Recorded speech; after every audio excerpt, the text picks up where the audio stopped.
Hi everyone, welcome to today's history class, and in this class we are going to see about the French Revolution. Come, let us see about the learning objectives of this lesson. Learning objectives are nothing but what are we going to see in this lesson, what this lesson deals about. So, if you see, first introduction is about revolution and what are the causes of revolution. There are three different causes, three estates of French society. So, in during those days, it was called as estates. So, these days in this society nowadays, we are seeing upper middle class, lower middle class. So, classes we are saying. So, but at that time it was called as estates. Three estates of French society: political cause and economic cause. And then comes events. Under events, you have subsistence crisis, tennis court oath, peasant revolt, a storming of Bastille, bread riots. And then you will see about the philosophical thinkers who were there. Who were the philosophical thinkers during that time? Were Jean Jacques Rousseau, John Locke, and Montesquieu. And then what were the consequences? The consequences like tennis court oath and the National Assembly, political changes. What were the political changes made? What were the social economical changes made? And then what were the religious changes? And then you will see about the Constitution, Age of Terror, Jacobins, Directory, Women's Revolution, and Age of Napoleon Bonaparte.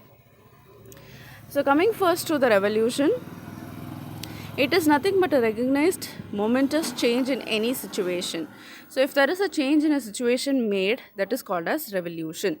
And people who are doing this, people who are triggering this, that triggering thing is called as revolt. Okay, we shall see how a people's movement brought about changes in the rule of France from monarchy to constitutional republic. So, how the change of France from monarchy to constitutional republic was made under the rule and the rule under Napoleon Bonaparte is what we will see in this lesson. Okay, monarchy is nothing but the kingdom's rule. How was that changed to constitutional republic? So, how it came to constitution from the rule of monarchy, that is what we are going to see in this lesson. First, if you see the causes of the French Revolution, under that you have four different things: inequalities, soaring national debt, soaring food prices, formation of the National Assembly. So, inequalities among classes, inequality like how you have those days, the upper class people will not respect the lower class people. Like that, there were few inequalities. And the third estate people, that is, third estate or the lower class people, they started revolting against them. Enlightenment ideas like natural rights and equality. And then comes the American Revolution. Then comes soaring national debt, which is deficit spending. There is the whole nation had to be in debt. Okay, the spending was too much. And then Louis XVI failed economic reform. Louis XVI was the king who failed in economic reform, and then came the Estates General. Then soaring food prices, which was because of bad harvest, and soaring food prices, because of soaring food prices there was bad harvest, and then which led to hunger and poverty. Then came the bread riots, formation of National Assembly, tennis court oath, and storming the Bastille. This is the causes of the French Revolution. French society was divided into three estates. First estate, which was high ranking members of church, privileged class people. Second estate, nobility and privileged class people. Third estate, everyone else from peasants in the countryside to wealthy bourgeois merchants in the cities, unprivileged class. So these people were unprivileged class people. The first estate, upper clergy. So these people are those who perform the religious works in the church, archbishops, bishops, and abbot. Due to the power of Roman Catholic Church, exempted from paying tax. So these are the people who perform the religious work in the church, and they are exempted from paying tax. They had high status, luxuries, and lived in palaces. Lower clergy, village priests. So in that itself, you have lower clergy people who worked in village priests. I mean, they were working in smaller churches. The second estate, nobility, Second estate people are called as nobility people, that is noble people. Duke and duchess, count and countess, marquis and marquesses. Highest position in church, army and government. Exempted from paying tax, collected rent from peasants who lived on their land. Customary dues on salt, cloth, bread and wine. So they were paying dues for salt, cloth, bread and wine.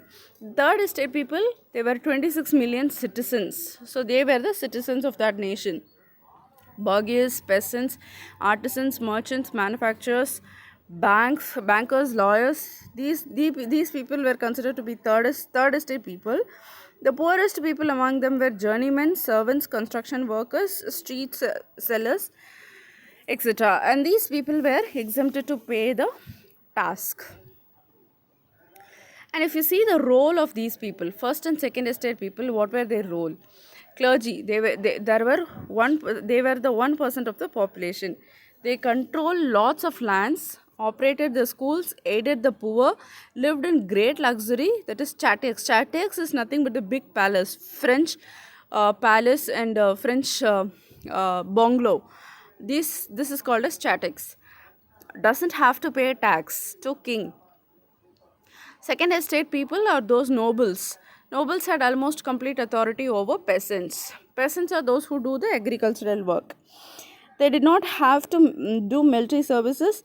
Nobles were exempted from most of the taxes. Nobles collected tolls from people using roads and markets. So, using the road work and the market work, nobles were allowed to collect toll money, toll plaza. They were able to collect the toll money from the people. Third estate people are the workers and bourgeois. Peasants were forced to do military services. Peasants could not hunt or fish on nobles' estates. Peasants had to pay taxes to their lord, the king, and the church. Peasants had to use the lord's mill, oven, and wine press and pay for them. Peasants made up to 90% of the population. So the 90% of the population were third estate people. But they had so many restrictions to live in the country. They had to pay tax to their lord, the landlord, or those people who owned the land, and their king, the church. They had to pay this much for everyone. Now there's a cartoon portraying here. What does this cartoon explain?